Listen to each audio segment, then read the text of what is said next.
Sadarkah kita bahwa kemampuan bayi untuk duduk, merangkak, bahkan berjalan tidak terjadi secara otomatis? Selain karena otaknya mengalami perkembangan pesat di awal kehidupannya, bayi juga mendapatkan rangsangan dari lingkungan sekitarnya. Orang tua yang memeluknya, mengajak bicara, main ciluk bak, bahkan menyodorkan benda adalah cara bayi mengasah kemampuan motoriknya. Dan hal-hal yang dilakukan orang-orang di sekitar bayi secara tidak langsung merupakan bentuk stimulasi. Apa itu stimulasi? Stimulasi adalah kegiatan yang dilakukan untuk merangsang kemampuan kognitif anak. Mengapa stimulasi penting? Setiap detiknya, lebih dari 1 juta koneksi atau sambungan saraf baru terbentuk pada beberapa tahun awal kehidupan bayi. Agar koneksi tersebut tidak memudar, harus sering digunakan. Salah satunya dengan bantuan stimulasi dari orang tua. Stimulasi sejak dini dapat meningkatkan kemampuan sosial, emosional, kognitif yang bermanfaat untuk perkembangan anak saat ini juga di kemudian hari. Dari sekian banyak aspek perkembangan bayi, aspek motorik merupakan salah satu yang paling penting untuk diasah karena hampir seluruh aktivitasnya membutuhkan kemampuan ini. Mengambil mainan, menggenggam makanan, merangkak, semua membutuhkan kemampuan motorik.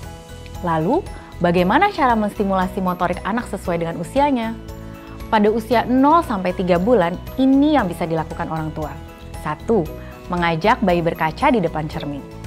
2. Memberikan mainan kelincingan atau rattle yang mudah digenggam.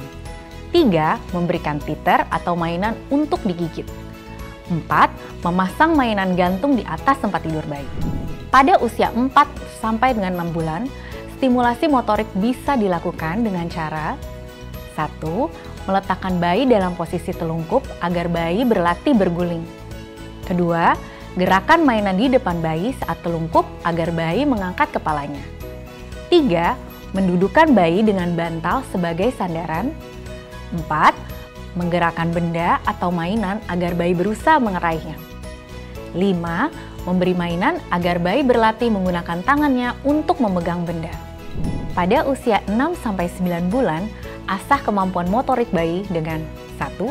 Memberikan makanan berukuran kecil untuk melatih ibu jari dan telunjuknya menjumput. 2. Memberinya mainan yang bisa dipukul seperti drum atau xylophone. 3. Memberinya botol untuk dipegang.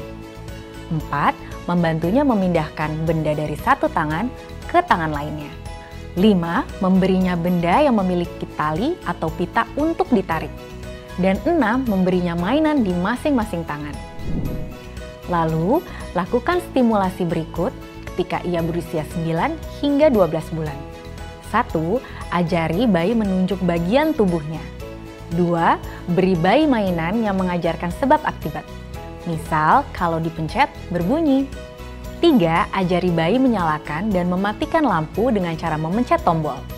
4. Tiup gelembung agar bayi berusaha memecahkannya. 5. Beri ia krayon. 6. Ajak bayi menunjuk gambar pada buku. 7. Ajak bayi membalik halaman buku. 8. Beri bayi wadah untuk memasukkan dan mengeluarkan mainan. 9. Beri bayi balok untuk disusun. 10. Beri bayi sendok agar ia belajar menyuap makanan. 11. Beri mainan yang bisa dibongkar dan dirangkai kembali. Dan 12. Beri sepotong puzzle. Pada usia 1 hingga 2 tahun, kebanyakan anak sudah bisa berdiri dan berjalan sendiri. Anak juga sudah bisa berjongkok untuk mengambil benda. Meskipun demikian, stimulasi motorik tetap perlu dilakukan. Caranya, 1. Beri mainan yang bisa didorong untuk alat bantu berjalan atau truk mainan yang bisa ditarik dengan tali. 2. Berikan buku untuk melatihnya membalik halaman. 3. Beri balok untuk disusun. 4. Minta anak untuk menunjuk bagian tubuhnya. Misal, hidung yang mana. 5. Minta anak untuk menunjuk warna tertentu. Dan 6. Ajak anak mengisi dan mengosongkan wadah dengan mainan. Gimana? Cukup mudah dan menyenangkan, bukan? Libatkan seluruh anggota keluarga jika memungkinkan. Karena stimulasi pada anak juga bisa mempererat bonding atau kedekatan dengan anak loh.